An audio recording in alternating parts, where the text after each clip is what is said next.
প্রশ্নটা আমার নয়, শ্রী শ্রী রামকৃষ্ণ পরমহংসদেবকে নরেন বলেছিল। নরেন একটা কথা বলেছিল, আচ্ছা গুরুদেব ও ঠাকুর, হরি বললে কৃপা হয় না কাঁদলে কৃপা হয়? ভালো করে এই জায়গাটা শুনবেন বাবা, কীর্তন শুনলে শুধু হবে না। ঠাকুরকে প্রশ্ন করেছিল, ঠাকুরের বই যারা পড়বেন দেখবেন ঠাকুর উদাহরণ ছাড়া কোনো কথা বলতো না। তো নরেন প্রশ্ন করেছিল, ঠাকুর কাঁদলে কৃপা হয় না হরি নাম করলে কৃপা হয়, কোনটা করলে কৃপা হয়? খুব দামি প্রশ্ন না। তা ঠাকুর বলেছিল, নরেন আমি বলবো, তবে একটা কাজ করতো, যা এক্ষুনি ছুটে গিয়ে তুই একটা পেরেক নিয়ে আয়। আর যেই না ঠাকুরের কথা শুনেছে বাবা, ছুটে গেছে নরেন আর গিয়ে বাবা একটা পেরেক এনেছে। আর ওই আমার পেরেক ছিল তো, পেরেক ছিল তো, আর দক্ষিণ 24 পরগনার মানুষ পেরেক চিনবে না তো, হরি বল। তো একটা পেরেক নিয়ে এসেছে। তা ঠাকুর বলছে, নরেন ওই পেরেকটাকে ভালো করে একটু কাদা মাখিয়ে দে তো। ভালো করে কাদা মাখিয়ে দিয়েছে। আর কাদাটা মাখিয়ে দিয়ে বলছে, বাবা একটা কাজ করে, একটা ছুটে গিয়ে চুম্বক নিয়ে আয়। তা চুম্বকটাও নিয়ে এসেছে। এইবার যেই না ঠাকুর বলছে, এইবার দুটোকে এক জায়গায় ধরতো। যেই না বাবা দুটোকে এক জায়গায় ধরেছে বাবা, কেউ কাউকে টানছে না। তা নরেন বলছে, ঠাকুর এই জন্য তোমায় পাগল বলে। বলে কেন? বলে পাগল বলবে না, ভালো করে চেয়ে দেখো, তুমি যে বলছো চুম্বকটা পেরেকটা কাছাকাছি আনো, কে কাকে টানে দেখো। তা তুমি বোকা বলে তো কথাটা বলছো, কেউ কাউকে টানবে? টানবে কি করে? পেরেকে তো ভালো করে কাদা মাখিয়ে দিতে বলবো।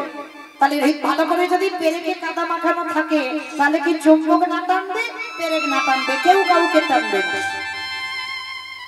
তা ঠাকুর বলছে, শালা ওই জন্য তো তোকে বললাম পেরেকে একটু ভালো করে কাদা মাখা। ঠাকুর সবাইকে শালা শালা বলতো বাবা। কোন শালা? বউয়ের বাড়িশালা না, পাঠশালা না, গোশালা না, তাহলে কোন শালা? শা মানে মন্দির, লা মানে নৌকা। ঠাকুরে যে নৌকাতে পারাপার হবে, ওই জন্য সবাইকে শালা শালা বলে। এইটা বোঝাবার জন্য তোকে এইটা করা সব। তাহলে পেরেক টানছে না, চুম্বক টানছে না, তাহলে একটা কাজ কর। বলে ঠাকুর টানবে কি করে? কাদা মাখানো আছে তো। বলে সংসালা, একটা কথা বলি, এবার পেরেকটাকে ভালো করে ধুইয়ে দে। এইবার কি করেছে নরেন? ভালো করে পেরেকটা ধুইছে। পেরেকটা ধোয়ার পরে বলছে, এবার একটা কাজ করে, এবার চুম্বকের কাছে নিয়ে যেত দেখে। এইবার যেই না পেরেকটা চুম্বকের কাছে এনেছে বাবা, সঙ্গে সঙ্গে দুটো এক হয়ে গেছে। তার ঠাকুর জিজ্ঞাসা করে, আরে কে কাকে টানলো? কে কাকে টানলো? পেরেকটা টানলো না চুম্বকটা টানলো? কে কাকে টানলো? বলে ঠাকুর তুইও বড্ড পাগল, পেরেকটা টানলে কেন, চুম্বকটা তো টেনে নিল। বলে আগে টানলো না কেন? বলে আগে তো কাদা মাখানো ছিল ওই জন্য। বলে এখনো কিছু বুঝতে পারলি না? এই জগতের ভক্তরা হলো, জগতের মানুষ হলো পেরেক রূপী। আরে আমার পরমাত্মা রূপী ভগবান হলো চুম্বক। এই ভক্তকে যে পেরেক রূপী ভক্তকে যে টানে দেবে, যদি কাম কাঞ্চনে আসক্ত, বিষয় বৈভবে আসক্ত হয়ে থাকে, যদি এই পেরেক রূপী মানব জমিন নোংরা মাখানো থাকে, তাহলে এই নোংরাকে তো আমার পরমাত্মা রূপী ভগবান টানতে পারবে না। ওরে নরে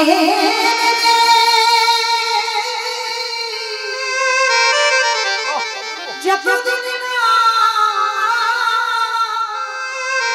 ওই গুরু পাদে একেবারে কৃষ্ণ বলে এই মহিলা যতদিন না ধ্বংস করছে। কিসের মহিলা? কাম কাঞ্চনে আসক্ত, বিষয় বিষয়ে আসক্ত।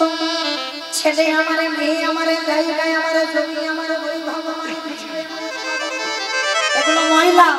এই মহিলা যতদিন মানব রূপী পেরেকের শরীরে থাকবে, আমার পরমাত্মা রূপী চুম্বক টানতে পারবে না। তাহলে টানবে কখন?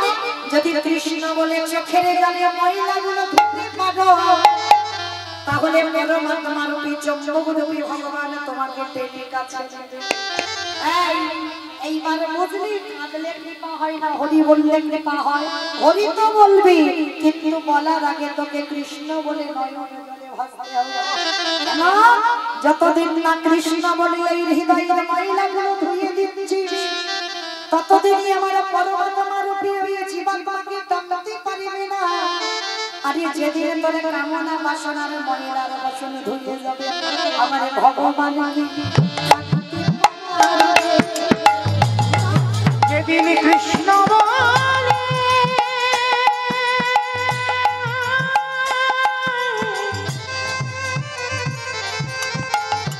যেদিন কৃষ্ণ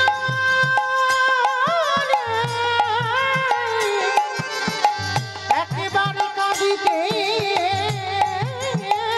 পারবে আমার ভগবান কি থাকিতে পারবে। তাহলে মাইনা চলেন প্রত্যেকের আমাদের গুরুচরণ আশ্রয় করে হৃদয় পরিষ্কার করে চোখের জলে আমাদের ময়লাটাকে ধুতে হবে, তবে আমাদের গৌর গোবিন্দের কৃপা হবে। তো চলেন আজকে আমরা সবাই মাইরা একটুখানির জন্য যাবো ধাম নদী আর নবদ্বীপ ধাম। কি মাইরা সবাই যাবেন তো? সবাই যাবেন? তা সবাই যদি চলে যায় কীর্তন হবে কাকে নিয়ে? দেখলে সব বলছে চলে যাবে, তাহলে কীর্তন হবে কাকে নিয়ে? কি শ্রোতা না থাকলে কীর্তন হবে? তাহলে কেউ যাব না, নাকি যারা ইউটিউব করছে ওরাই কজন শুধু থাকবে না? ওরাও চলে যাবে। তাহলে কেউ যাব না, কারণ এই রাত্রিবেলা বাবা যদি এক্ষুনি নবদ্বীপ যেতে চাও তোমার স্বামীর অর্ডার নিতে হবে, ছেলে বৌমার অর্ডার নিতে হবে, তারপরে তুমি যেতে পারবে। কিন্তু একজনকে কোনো কৈফিয়ত দিতে হবে না, অর্ডারও নিতে হবে না। সে কে? মন। মন হচ্ছে স্বাধীন। আমাইরা বলো তো দেখি মৃত্যুঞ্জয় কোন ঠাকুরকে বলে? মহাদেব। মহাদেবের একটা নাম হচ্ছে মৃত্যুঞ্জয়। কেন? সত্য যুগে বাবার মরণ হয়নি, ত্রেতা যুগে মরণ হয়নি, দ্বাপর যুগেও মরণ হয়নি, আর কলি যুগে ওই বাবার রূপ পরিবর্তন করেছে। নাভাদেবীর গর্ভে জন্ম নিল কমলাক্ষ, বড় হবার পরে নাম হলো অদ্বৈত আচার্য গোসাই। ভাগবত বলছে বাবা 125 বছর বয়সে জরাব্যাধির তিনি আমার কৃষ্ণকে দেহত্যাগ করতে হয়েছে। কিন্তু পরম বৈষ্ণব, ত্রিলোকের বড় বৈষ্ণব, আপনার আমার বিচারে নয়, ভগবানের বিচারে বাবা ত্রিলোকের বড় বৈষ্ণব। তিনি 3 যুগের মৃত্যুকে জয় করেছিল, যার জন্য ওনারই নাম মৃত্যুঞ্জয়। কিন্তু বাবা এই জায়গাটা প্রত্যেকের একটু বিচার করতে হবে, অনুভব করতে হবে। 3 যুগে যদি শিব হলো, কলি যুগে কি এমন গন্ডগোল ঘটলো যার জন্য বাবা শিব হয়ে এলো না? এই যে আমরা শিব ঠাকুরের এত আরাধনা করি, বাবা কিন্তু নিজ রূপ ধরে আসেনি, কলিকালে নিজ রূপ নয়, বাবা নিজের রূপ ধরে আসেনি, কিন্তু সত্যতা দাপরেতে এসেছে, কলিতে নয়। কেন নয়? আর সেই বাবা অদ্বৈত আচার্য হয়েছে কেন? তার একটা কারণ আছে বাবা। ছোট্ট একটা অপরাধ করে ফেলেছিল। অপরাধটা করেছিল কবে জানো? এই যুধিষ্ঠির রাজস্বাই যজ্ঞে। এই জায়গাটা একটু মন প্রাণ দিয়ে আস্বাদন করবে ভাই। এই মহাভারতে যুধিষ্ঠির মহারাজ করেছিল রাজস্বাই যজ্ঞ। আপনাদের খুব শোনার প্রয়োজন, শোনার দরকার। কেন? মহাপ্রভু কীর্তনটা করাচ্ছেন জগতে বাবা, সবার উপরে কিন্তু সব দায়িত্ব দেয় না। কি বাবা আমি যদি বলি মাস্টারি করবো, আমার উপরে দায়িত্ব দেবে? কখনো পারবো না। আমি যদি বাবা প্লেন চালাবো, আমার দ্বারা হবে? হবে না।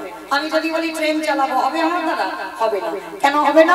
কারণ ওটা আমার উপরে দায়িত্ব দেয়নি। ভগবান দিয়েছে কি, যে তুমি কীর্তন করো, হরি নাম করো, জগৎকে চৈতন্য দান করো। মানে ভগবান এক একটা মানুষকে এক একটা দায়িত্ব দিয়ে পাঠায়। তাহলে এই যে কীর্তন কেন? অচৈতন্য জীবের চেতনা হবে বলে। কি বাবা হয়নি এখন জগতে চেতনা? হয়েছে। অনেকে বলে বাবা মোবাইল খারাপ, আমি মানছি খারাপ, যে যেভাবে নেয়। কেউ যদি বলে বাবা খারাপ, খারাপের দিকটা যাবে, আর কেউ যদি বলে ভালো, তো তার ভালোর দিকটা যাবে। যদি বলো কেন জানো? দেখবেন বাবা জগৎ সংসারে আগেকার দিনে এই যে কীর্তনগুলো হতো, আমার মা কীর্তনিয়া ছিল, মায়ের সঙ্গে ছোটবেলা থেকে কীর্তন। তো এই মায়ের সঙ্গে যখন কীর্তনে যেতাম, ছোট অনেক ছোট তখন, মানে ক্লাস 2 পড়ি, 3 পড়ি, মানে কত ছোট। তো সেই সময় বাবা যখন কমিটি ছিল, তারা ছিল বয়স্ক লোক, মানে বয়স্ক লোকরা কীর্তনে যোগ দিত। কিন্তু এখন দেখেছেন কমিটির ছেলেরা কীর্তন সম্পর্কে কোনো অভিজ্ঞতা নয়, তারাই কিন্তু কীর্তনে যুক্ত হয়েছে। কেন? শুধুমাত্র কিন্তু বাবা এই মোবাইলের জন্য। অনেক জগতে উন্নত, যেমন অবনতি হয়েছে তেমন উন্নতিও হয়েছে।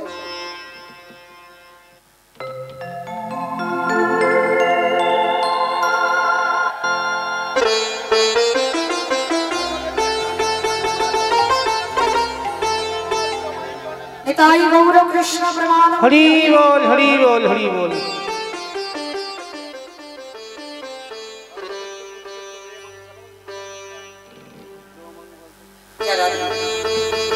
ভক্তচরণে একটা নিবেদন আমার, আমি বললাম বলে যেন কেউ অভিমান করবেন না, আমার কথাতে কষ্ট পাবেন না।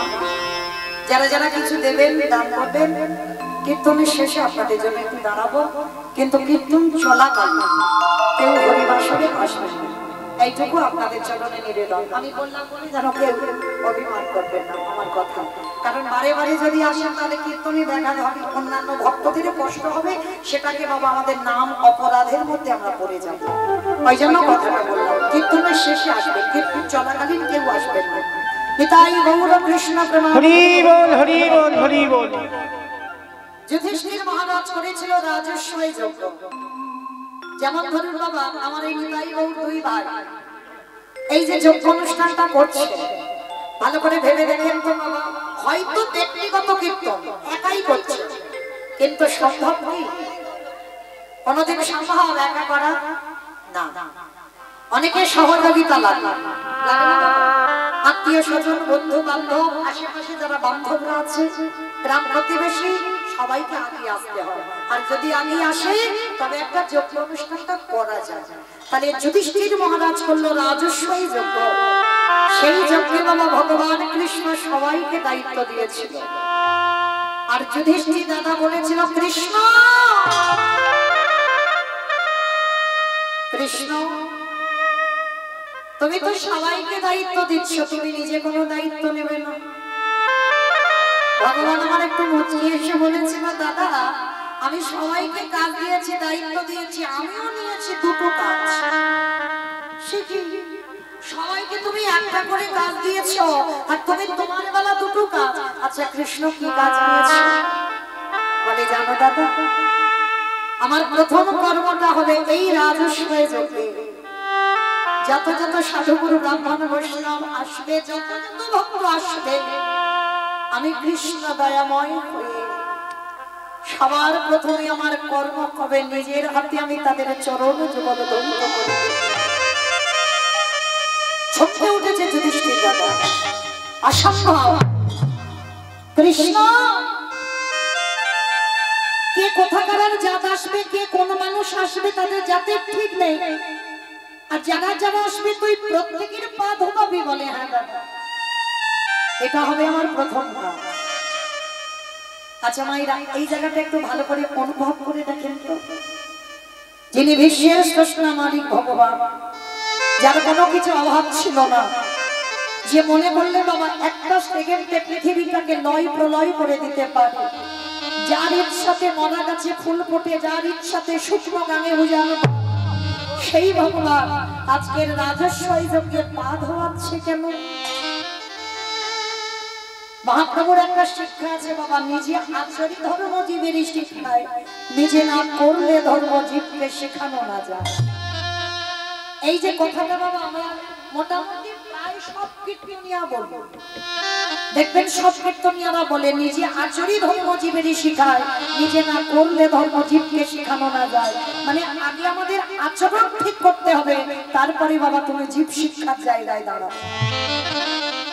কি গো মাইরা, আমি নিজে যদি কৃষ্ণ বলে না কাঁদি, আমি যদি নিজের সাধুগুরু বৈষ্ণবকে সম্মান না করি,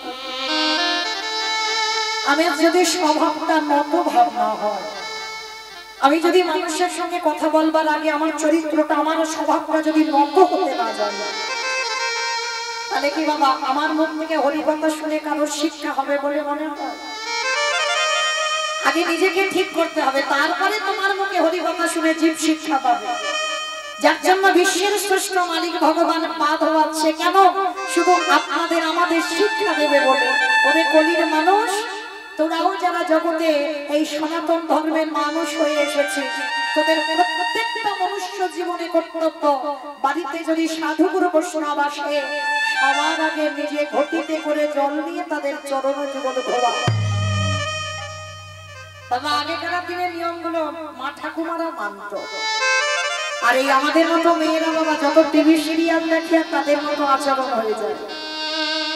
কিন্তু না গো মা, এই অধম কীর্তনিয়া চরণ ধরে বলে যায়, বাড়িতে যদি গুরুদেব আসে, সাধুগুরু বৈষ্ণব আসে, চেষ্টা করবেন বাবা নিজের হাতে তাদের চরণ যুগল ধৌত করে দিতে। সাধুগুরু বৈষ্ণব গুরুদেব যদি বছরন্তর না পান, বাবা মা তো আছে, শ্বশুর শাশুড়ি তো আছে। এই কথাটা বললে বাবা অনেক জায়গায় বলি তো সবাই একটু হাসে, যেই বলবো সঙ্গে সঙ্গে হাসি পায়। কেন হাসে? কলিযুগ তো, এক কলসির জলে 7 কলসি ভরেছিল, আর 7 কলসির জলে এখন আর 1 কলসি ভরে না। একটা মায়ের স্তনদুগ্ধ সেবা করে 500 ভাই বোন বড় হলো, আর সেই মায়ের পেটের ভাত জোগাড় করতে গিয়ে 5 ছেলে ভাগাভাগি করে দিল, হয় না বাবা? তাহলে জগৎ সংসারে লক্ষ্য করে দেখেন, এই বাবা মা যে কি বলতো এটা আমি বলছি না, ভাগবত যারা জ্ঞানী তারা জানবে।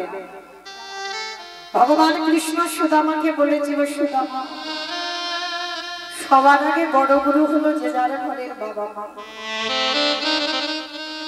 আচ্ছা বলেন তো বাবা, ভগবান তো একবারও বলেনি সবার আগে আমি কৃষ্ণ বড় গুরু। ভগবান তো নিজেকে জাহির করেনি যে আমি সব থেকে বড় গুরু।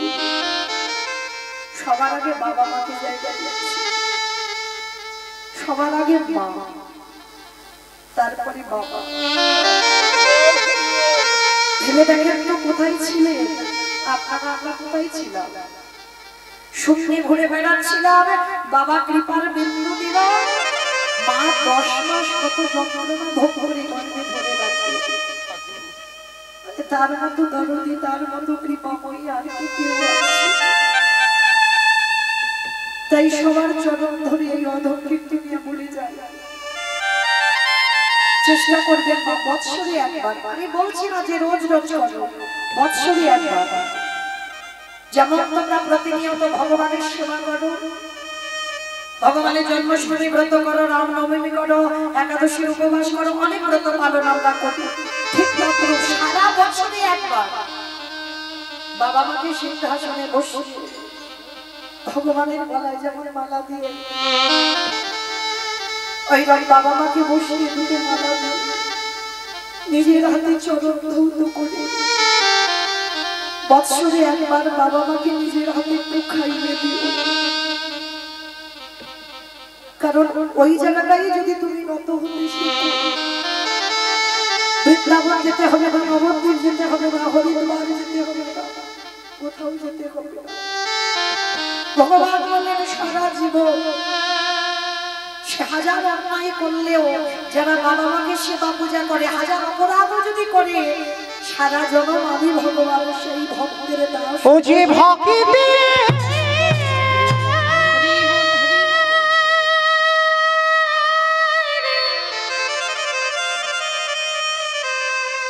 ও যে ভক্তি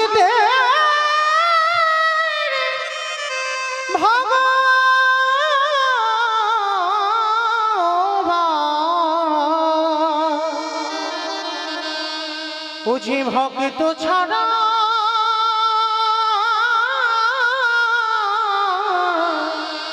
কিছু জানে না, তাই তো যুগে যুগে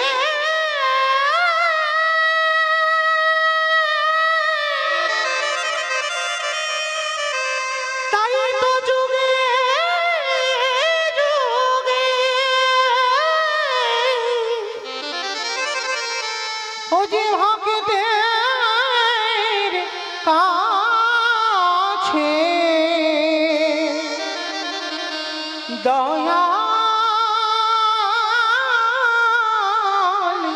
ছুটে আসে।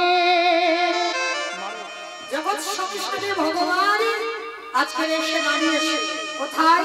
বিশ্বের শ্রেষ্ঠ মালিক ভগবান জগৎকে শেখালো ভক্তদের চরণ ধৌত করতে। আর যেই না ভক্তদের চরণ ধৌত করে শিখিয়েছে যে তোমরাও আমাদের মতো আচরণ করো জীব শিক্ষার নিমিত্তে, শুধু পা ধোয়ালো না, আরো একটা কাজ করেছিল। কি কাজ জানো?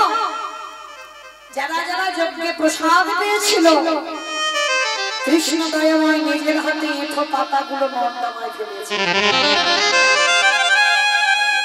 অনেকে আছে বাবা এই ভক্তরা প্রসাদ পেলে এঁঠো পাতাটা ঘাটতে একটু ঘৃণা বোধ করে, আবার অনেকে বলে স্নান করতে হবে।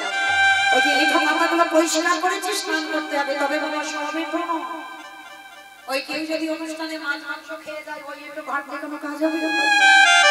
তাহলে কোন উচ্ছিষ্ট যেখানে সাধুগুরু বৈষ্ণব, যেখানে ভক্ত মহাপ্রসাদ পায়, যেটা ভগবানের উদ্দেশ্যে নিবেদন করে সেই প্রসাদ, সেই প্রসাদের দ্বারা কৃষ্ণ বলেছে শুধু ফেলেনি, আরো একটা কাজ করেছে।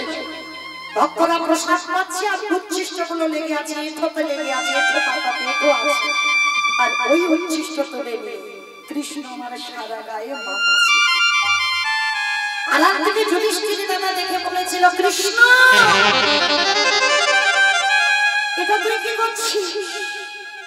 কে কোথাকার কোন জাতের মানুষ আসছে তার ঠিক ঠিকানা নেই, কে নিচু জাত কে উঁচু জাত, আর সবার পা ধরছিস ঠিক আছে, সবার এঁঠো পাতা ফেলছিস ঠিক আছে, কিন্তু কৃষ্ণ আমি আড়ালে দেখলাম তুই আড়ালে গিয়ে এঁঠোগুলো সারা গায়ে মাখছিস কেন? এই নোংরা গুলো তুই কেন মাখছিস? ভগবান হেসে বলেছিল, দাদা এ তো আমার কর্মফল। সে কি কৃষ্ণ তুই আমার পাপ করিস? করি না, সবাই পাপ করে, সবার বিচার আমি করি। আর বাবা যে বিচারকের জায়গায় বসে সে যদি অন্যায় করে, সে যদি পাপ করে, তাহলে তার বিচার করবে কে? ভগবান বললেন আমার বিচার কাউকে করতে লাগে না, আমার বিচার আমি নিজেই করে দিই। সে কি কৃষ্ণ তুইও আমার পাপ করিস? কি আমার পাপ করেছিস কৃষ্ণ? মানে দাদা পাপটা তো আমি দাপরিতে করি না, পাপটা করেছিলাম ত্রেতা যুগে রঘুপতি রামচন্দ্রের অবতার। রাম অবতারে পাপ করেছিস? কি পাপ? বলে জানো দাদা আমি নিজের হাতে একটা মণিপুত্রকে হত্যা করেছি। মণিপুত্র সে কে? বলে বিশ্বের সবার মনে ছেলে যার নাম ছিল রাবণ রাজা। রাবণ রাজাকে নিজের হাতে হত্যা করেছিল রঘুপতি রামচন্দ্র অকাল বোধন দুর্গা পূজা করে। জানো তো যে দুর্গা ঠাকুর আপনারা দেখতে যান আশ্বিন মাসে, ওই দুর্গা পূজাটা করেছিল রঘুপতি রামচন্দ্র।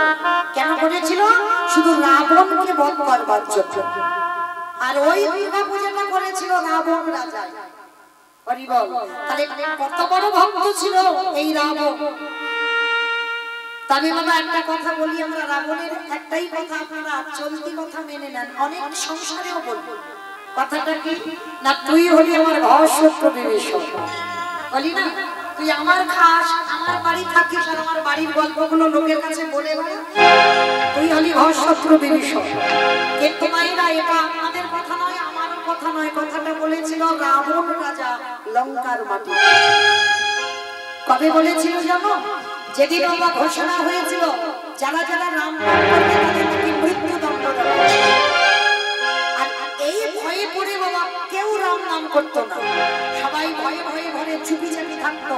আর কিন্তু ওই বিভীষণ মানে রাবণ রাজার ভাই বিভীষণ রাতের অন্ধকারে কাউকে কিছু না বলে জানালা দরজা ভিতর থেকে বন্ধ করে দিয়ে ওই রামচন্দ্রের ছবিটাকে বুকে জড়িয়ে ধরি সারা রাত শুধু খারাপ খারাপ বলে ওরে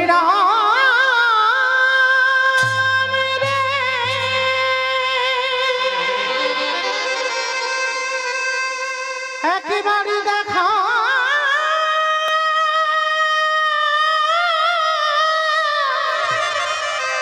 দেখা দে ওরে তুই নাকি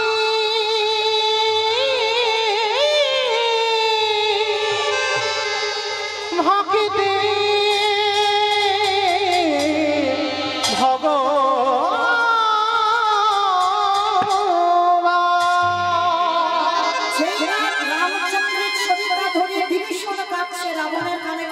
চলে গেল। রাবণ রাজা রাগান্বিত হয়ে বলে এত বড় সুবার্তা আমার ভাই হয়ে সে কি আমার শত্রুর নাম করে? দেখাচ্ছি মজা ওর দ্বারা। রাতের অন্ধকারে ছুটে গেল, আর ছুটে গিয়ে বাবা যেই না দরজাটা খুলেছে দেখে না সত্যি রামের ছবি ধরে গাছ। আর রাবণ রাজা কি করেছে? সজনে গিয়ে একেবারে বিভীষণের বুকে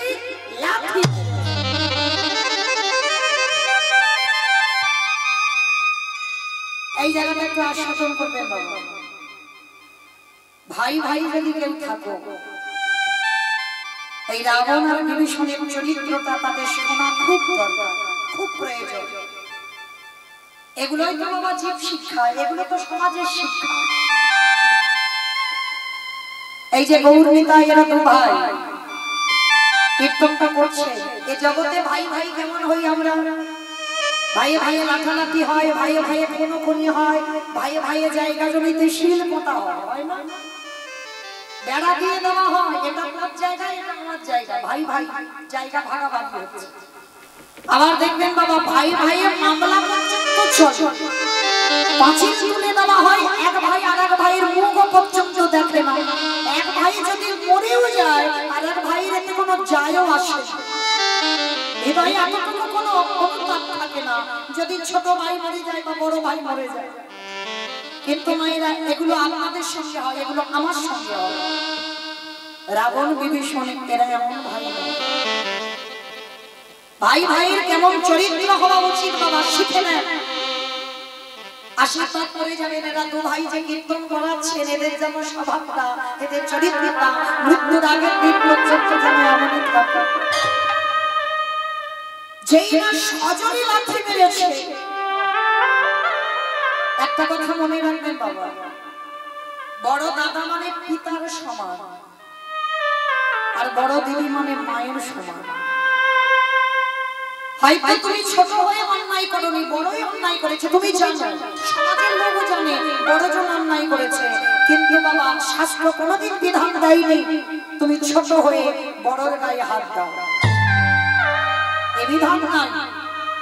হয়তো তুমি ছোট অন্যায় করনি, বড় তোমাকে মারতে পারে, হয়তো তুমি দোষ করনি, বড় হাজারবার তোমাকে মারতে পারে, কিন্তু ছোট হয়ে ভগবান বিধান দেয়নি তুমি বড়র গায়ে হাত করো। আর যারা এই পাপ কাজগুলো করে বেড়ায়, ভগবান বলেন সেই পাপকে আমি জীবনেও ক্ষমা করি। ওই জন্য এইগুলো একটু খুব শোনা দরকার বাবা। তো আজকে যেই না রাবণ সজনী লাঠি মেরেছে, ধুলাই পড়ে গেছে, আর যেই না ধুলাই পড়ে গেছে, আচমকা লাঠি মারা তো কমাইরা বুকে লাগবে না, আচমকা তো পিছন থেকে এসে বাবা মেরেছে, হঠাৎ বুকের যন্ত্রণা, তবু কিন্তু কোনো প্রতিবাদ নয়, ধুলা থেকে হামাগুড়ি দিয়ে উঠেছে বিভীষণ, উঠে রাবণ রাজা দাঁড়িয়ে আছে। রাবণ রাজার দুটো চরণ বিভীষণ আগে বুকে জড়িয়ে ধরেছে। দাদা তুমি যেমন বুকে লাগছে, তোমার এই দুটো চরণে ব্যথা লাগে দাদা গো,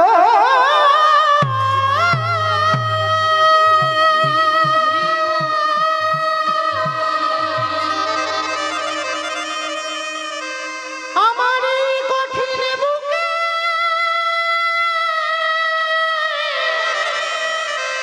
বুকে লাঠি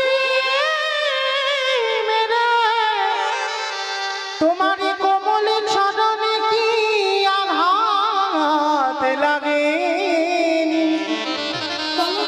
দাদা গো, একেবারে বলো বলো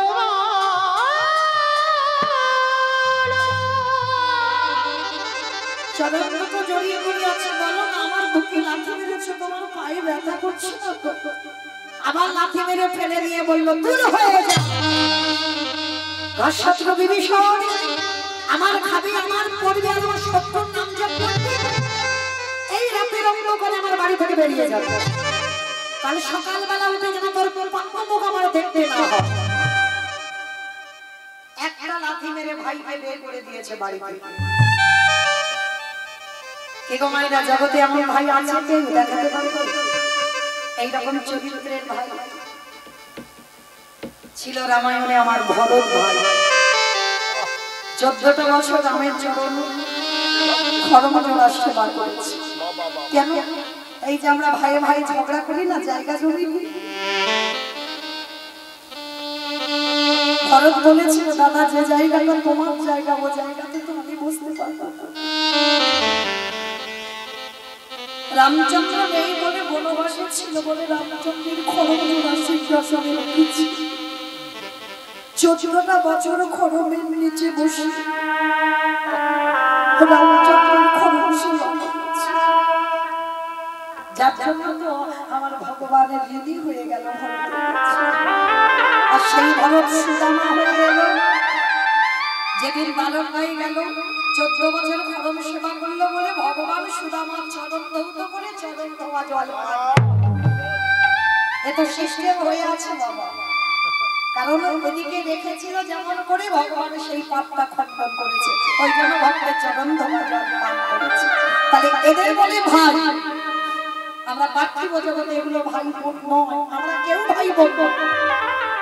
ভাই ভাই যদি হবে তাদের চরিত্র তাদের স্বভাব এমন হওয়া উচিত। তা যেই না লাঠি মেরেছে বিভীষণ বলে উঠল, ঠিক আছে দাদা চলে যাচ্ছে, শতবারে ডাকলেও তোমার চরণে আমার নয়ন আর মিলবে না। যা যা যা যা যা, সাপ খুলে কেউ নেই সে আমার বলে চলে যায়। আমি কোথায় ধীরে ধীরে আমার লঙ্কায় আসতে হবে। একটা লাঠি খেয়ে বেরিয়ে গেল ঘর থেকে রাত্রিবেলা।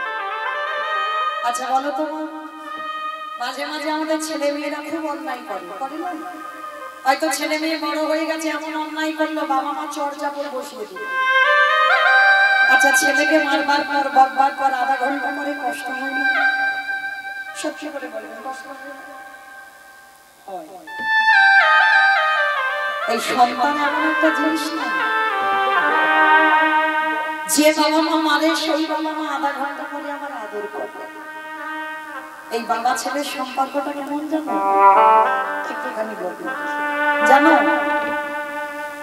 আজকের বাবাকে বলছে ছোট্ট একটা ছেলে, ও বাবা বাবা তুমি বাজারে যাচ্ছ তো, আমার জন্য একটা পার্লেজি বিস্কুট এনে দিও। ছোট্ট ছেলে তো বায়না করেছে আমার জন্য একটা বিস্কুট এনে দিও। আর বাবার সমস্ত বাজার করে ছেলের জন্য একটা 5 টাকা দামের বিস্কুট এনেছে। ছেলেটার হাতে বিস্কুটটা দিয়েছে, তা ছেলেটার প্যাকেটটা ছেড়ে বিস্কুটটা দাঁড়িয়ে দাঁড়িয়ে খাচ্ছে। তা বাবা ছেলেটার কাছে গিয়ে বলছে, এই বাবা খোকা একটা বিস্কুট দে না বাবা। তো ছোট্ট ছেলে তো ছেলে বলছে, ও ঠাকুমা দেখো একটা বিস্কুটের প্যাকেট এনে দিয়েছে, আমার বাবা আমার কাছে বিস্কুট চাইছে, আমি দেবো না। বাবা বারবার বলছে দে না বাবা একটা বিস্কুট। ছেলে জেদ ধরে বসে আছে, আমি দেবো না দেবো না দেবো। ভালো করে বুঝবেন বাবা, এই জায়গাগুলো অনুভব করতে হবে। বাবা ছেলের জন্য 5 টাকা দামের বিস্কুট এনেছে, আর একটা 5 টাকা দামের বিস্কুট এনে কি বাবা খেতে পারত না? পারত তো। তাহলে বাবা ছেলের কাছে কেন চাইছে? শুধু চাইছে না, ওই প্যাকেট থেকে দিলে হবে না, ওই যে ছেলে একটা কামড় দিয়েছে ওই বিস্কুটটা দিতে হবে। কেন? ওই যে ছেলের থুতু লেগে আছে, ছেলের মুখে এঁটো লেগে আছে, ওই ছেলের হাত থেকে বাবা ওই বিস্কুটটা খাবে। বাবা কি করতে খিদের জন্য চাইছে না, বাবা ছেলের ভালোবাসাটা ঠিক সেই বাবা যখনই ছেলেকে কষ্ট দেয় আধা ঘন্টা পরে বাবা মাও কষ্ট পায়। তাহলে বাবা মা যদি কষ্ট পায় তাহলে রাবণ ভাইকে লাথি মেরে কষ্ট পাইনি? কষ্ট পাইনি? সারা রাত রাবণ ঘুমায়নি। কে বলে রাবণের চরিত্র ভালো নয়, রাবণ খারাপ লোক? শুধু লোকের বাইরেটা দেখলে হবে না, কোনো কোনো মানুষের দেখবেন বাইরেটা খুব কঠিন হয় কিন্তু ভিতরটা খুব নরম। আবার দেখবেন কোনো কোনো মানুষের বাইরেটা দেখলে খুব শান্ত খুব ভালো কিন্তু ভিতরটা খুব কঠিন। এটা হয়। তো রাবণটা যে ছিল তেমন, বাইরেটা কঠিন ভিতরটা নরম। ভাইকে তাড়িয়ে দিয়ে সারা রাত রাবণ ঘুমাচ্ছে, শুধু মনের ভিতরে একটাই কথা ভাবছে, না জানি ভাইটাকে লাথি মারলাম কোথায় না জানি গেল, ভোর হোক একবার দেখে আসে ভাইটাকে। কারণ রাবণ তো ভালো করে জানতো ও আমার লাঠিটা খেয়ে কত দূর যাবে। এই জায়গাটা ভালো করে শুনবে। তা ভোর হতে না হতে বাবা একেবারে রাবণ রাজা গিয়ে দাঁড়িয়েছে কোথায়, যেখানে বিভীষণ চলে গেছে, গিয়ে ডাকছে ভাই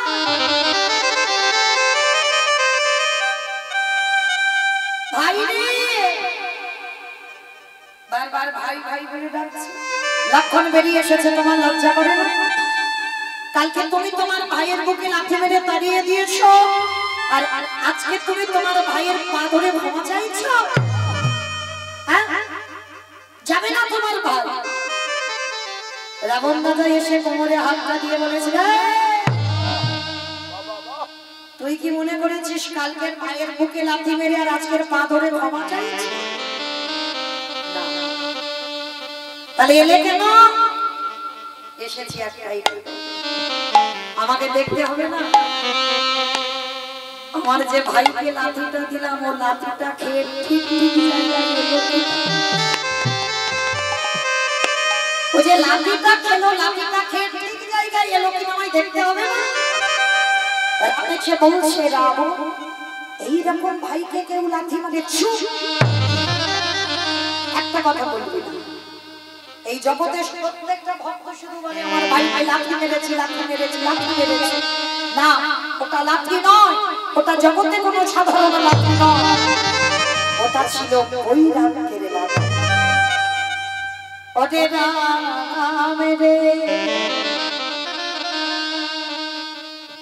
আমি যদি আমার ভাইকে লাঠিটা না দিতাম, আমার ভাইকে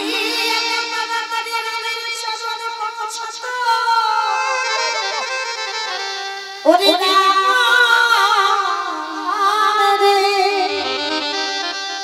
ওই লাঠিটা দিলাম না বলে আমার ভাই তো তোর চরণ তলে এসে ওরে রাম রে,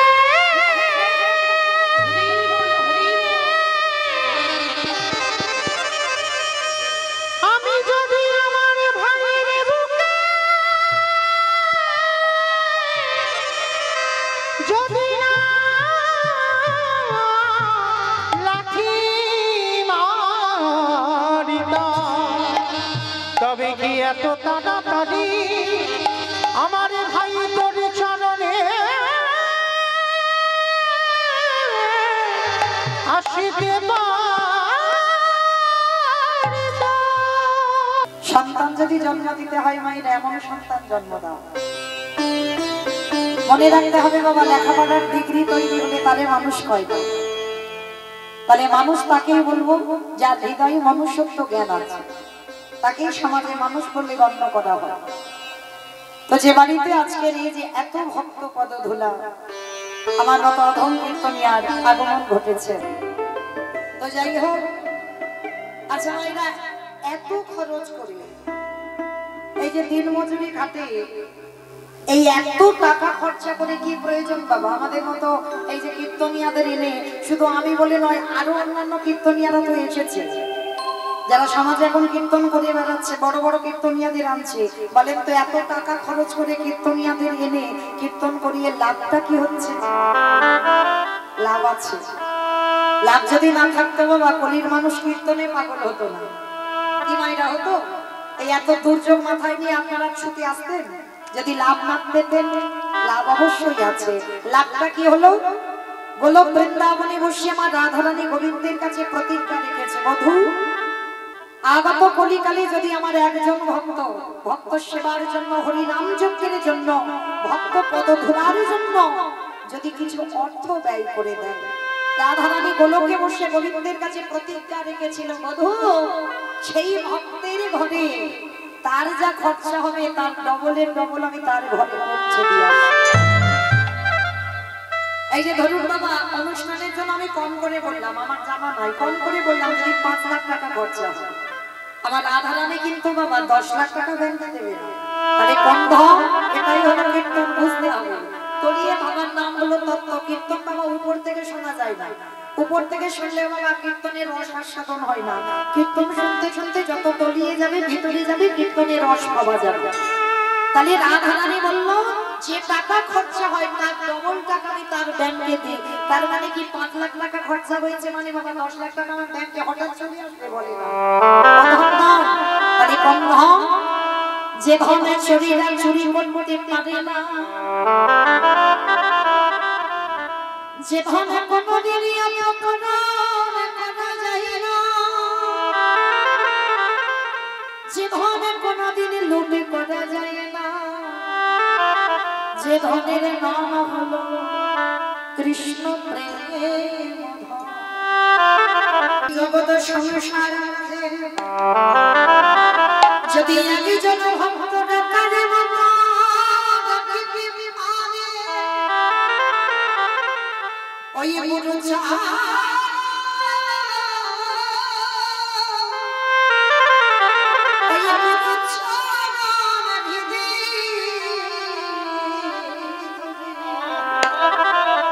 যদি আগে কোনো ভক্ত বলে কৃষ্ণ তোমার হলো না, তার আর কিছু পিছনে ভাবতে হবে। ভগবান বলে পৃথিবীর যেখানে থাকে না ভক্তের ডাকে আমি সর্বদা আছি। তবে